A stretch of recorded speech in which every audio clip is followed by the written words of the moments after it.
નમસ્કાર મિત્રો, જય માતા જય મંગલ. હું છું આપનો દોસ્ત કીર્તિદાન ગઢવી. પીજીવીસીએલ ની મેં મુલાકાત લીધી મને જાણવા મળ્યું કે ગુજરાતમાં પીજીવીસીએલ દ્વારા સ્માર્ટ મીટરનું લોન્ચિંગ થઈ ગયું છે. આના વિશે અબૂધ માણસો એવી અફવા ફેલાવે છે કે તમને આમ નુકસાન થશે, આમ નુકસાન થશે. પણ એક જાગૃત નાગરિક તરીકે તમને કહું છું કે સ્માર્ટ મીટર આપણા બધા માટે આપણા હિતમાં છે. એમાં જરાય ગફલતમાં રહેશો નહીં, કોઈ પણ ખોટી અફવાથી દૂર રહેજો. અને સ્માર્ટ મીટર તમારા મોબાઈલથી પણ કનેક્ટ છે. મોબાઈલ સ્માર્ટ થઈ ગયો, તમે સ્માર્ટ થઈ ગયા, દુનિયા આખી સ્માર્ટ થઈ ગઈ, તો આપણું મીટર કેમ સાદું રહેવું જોઈએ. એટલા માટે તમને કરબદ્ધ પ્રાર્થના કરું છું કે તમે જાગૃત નાગરિક તરીકેની ફરજ બજાવો અને સ્માર્ટ મીટર અપનાવો. કારણ કે એનું કનેક્શન તમને તમારા સીધા મોબાઈલમાં તમને જોવા મળશે. તમે કેટલા યુનિટ વપરાયા છે, કેટલો બિલ થાય, બધો હિસાબ તમે સાચો કરી શકશો.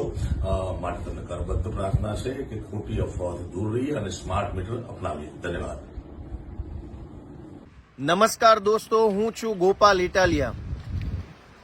સમાજમાંથી જ્યારે આપણને માન સન્માન મળે, પદ મળે, પ્રતિષ્ઠા મળે, સમાજના દિલમાં સ્થાન મળે, અને એટલું બધું માન સન્માન મળ્યા પછી પણ માણસ જ્યારે છેલ્લી કક્ષાએ જઈને બેસે ત્યારે એને સેલિબ્રિટી કહેવાય.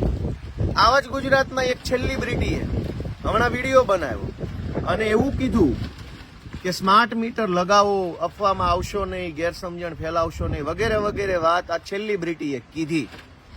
હવે સ્માર્ટ મીટર સારું છે કે ખરાબ છે, ફાયદો છે કે નુકસાન છે, એની ઉપર આજે કોઈ ચર્ચા કરવી નથી.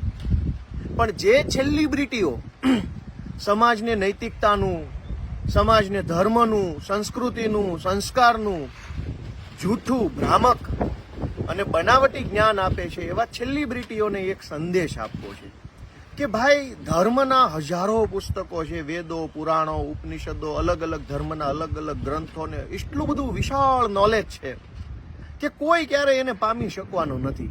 એટલે ઈશ્વરે એક નાનકડો એવો સિદ્ધાંત બનાવ્યો છે, ધર્મનો સિદ્ધાંત, સમાજનો સિદ્ધાંત.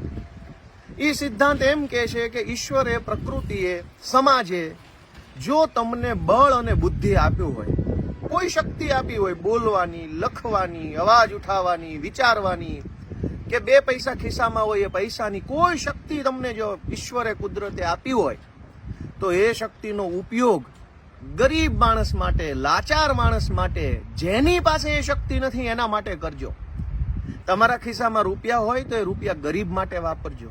તમારા કાંડામાં તાકાત હોય તો એ તાકાત જેના કાંડામાં બળ ન હોય એવા લાચાર માણસ માટે વાપરજો.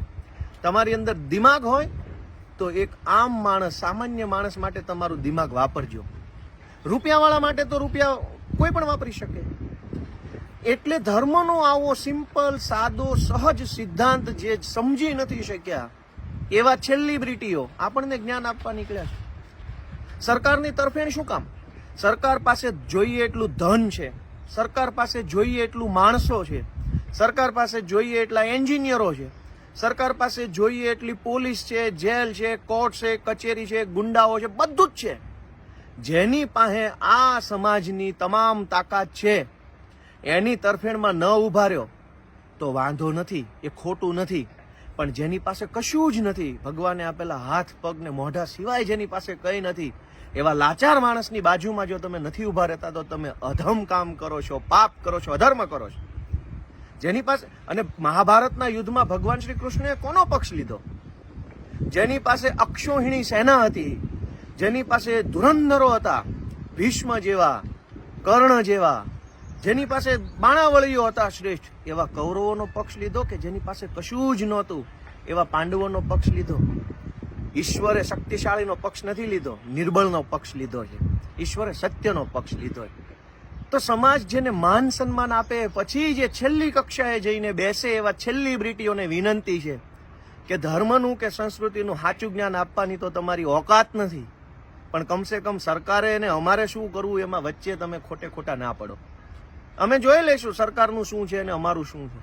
તમે તમારું એ નકલી જ્ઞાન, વાહવાહી, મોરો ચાલુ રાખો ને ભાઈ. તમે શું કામ અમને જ્ઞાન આપવા હોય? ભગવાન શ્રી કૃષ્ણએ કૌરવોનો, શક્તિશાળીઓનો, જેની પાસે સત્તા હતી, પાવર હતો, પૈસા હતા, પદ હતું, પ્રતિષ્ઠા હતો, એનો પક્ષ નથી લીધો. જેની પાસે કશું જ નહોતું એવા અર્જુનનો પક્ષ લીધો. આજ અર્જુન કોણ છે? સમાજના કરોડો ગરીબ લોકો છે એ લાચાર છે, અર્જુનની ભૂમિકામાં છે, એને સપોર્ટની જરૂર છે. અને વાત સ્માર્ટ મીટર પૂરતી નથી, અનેક અત્યાચારો થાય છે. તમારી અંદર જો સમાજનું આપેલું બળ હોય તો એ બળ ક્યાં તો સમાજ માટે વાપરો, યા તો છાનામાના જે ધંધો કરો છો ધંધો કરો, ઉપદેશ આપવાનો ધંધા બંધ કરો. શું કામ ઉપદેશ આપવો છે ભાઈ તમારે? અને હવે સ્માર્ટ મીટરની વાત કરીએ કે દોસ્તો, એ સેલિબ્રિટીએ પોતાના વિડીયોમાં એવું કીધું કે હવે તો બધું સ્માર્ટ થઈ ગયું, દુનિયા સ્માર્ટ થઈ ગઈ, આ સ્માર્ટ થઈ ગયું, તે સ્માર્ટ થઈ ગયું, બધું સ્માર્ટ થઈ ગયું. એમ સારું કહેવાય. કદાચ તમે કોઈ બીજી દુનિયામાં રહેતા હશો, અમારા જેવા લાચાર, પીડિત, દુઃખી આમ આદમીની દુનિયા તમે જોઈ નહીં હોય, એટલે તમને એવું લાગતું હશે કે દુનિયા સ્માર્ટ થઈ ગઈ. ક્યાં સ્માર્ટ થઈ ગઈ દુનિયા? હમણાં ગુજરાતના એક ડાયરાવાળા ભાઈને તકલીફ પડી હતી, પોલીસે એફઆઈઆર લખવાની ના પાડી દીધી. ક્યાં છે સ્માર્ટ એફઆઈઆર? ઘરે બેઠા બેઠા કોમ્પ્યુટરના 4 બટન દબાવો અને મારી જે કાંઈ રજૂઆત હોય એ પોલીસ સ્ટેશનમાં પહોંચી જાય. એવું સ્માર્ટ પોલીસ સ્ટેશન જ નથી બન્યું. અને વાતો કરો છો દુનિયા સ્માર્ટ થઈ ગઈ, હવે મીટર પણ સ્માર્ટ કરી લ્યો. કઈ દુનિયામાં જીવો છો ભાઈ? મારી બધા જ સેલિબ્રિટીઓને વિનંતી છે કે સમાજે માન સન્માન પ્રતિષ્ઠા આપ્યું છે, મજા કરો, એશ આરામ કરો, ગાડી બંગલા લઈને હરો ફરો, સારા ફોટા પાડીને ફેસબુકમાં મૂકો, બાળ બચ્ચાને સુખી કરો. પણ આ સમાજે તમને જે પ્રતિષ્ઠા આપી છે એ પ્રતિષ્ઠાનો ઉપયોગ સમાજને જ્ઞાન આપવામાં ન કરો. સમાજ એનું કૂટી લેશે.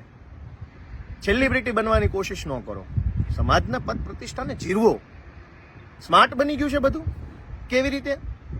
એક ગામડાના માણસને પૂછો, એક ખેડૂતને પૂછો કે વીજળી વિભાગની ઓફિસમાં ધક્કા કેટલા થાય છે, કેટલી અપમાનભરી પરિસ્થિતિમાંથી પસાર થવું પડે છે.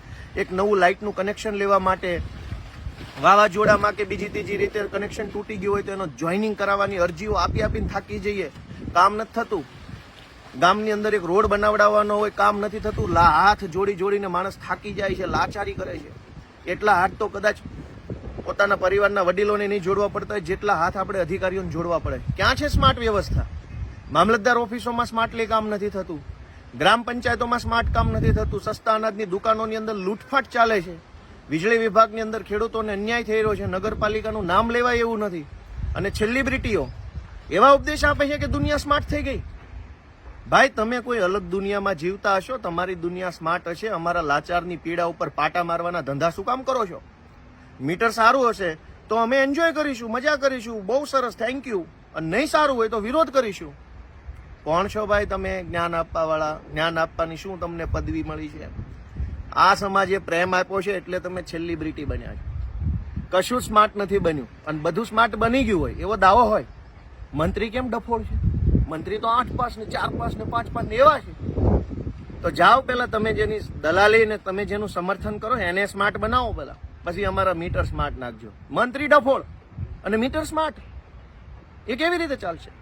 એટલે ફરી એક વખત હું યાદ કરાવું, ધર્મનો સિદ્ધાંત, સંસ્કૃતિનો સિદ્ધાંત, આપણી પરંપરાનો સિદ્ધાંત કે નબળાની પડખે ઊભું રહેવું, અસક્ષમ હોય એની પડખે ઊભું રહેવું, અશક્ત હોય એની પડખે ઊભું રહેવું, દુર્બળની પડખે ઊભું રહેવું, લાચારની પડખે ઊભું રહેવું, જેને જરૂર હોય એની પડખે ઊભું રહેવું, જે મહાશક્તિશાળી હોય, જેની પાસે તમામ તાકાત હોય, એના પછવાડામાં ઘૂસવાની કોઈ મહાનતા નથી. એ ધર્મ નથી, એ સમાજ સંસ્કૃતિનું કામ નથી, એ ધર્મનું કામ નથી, એ તો દલાલી છે.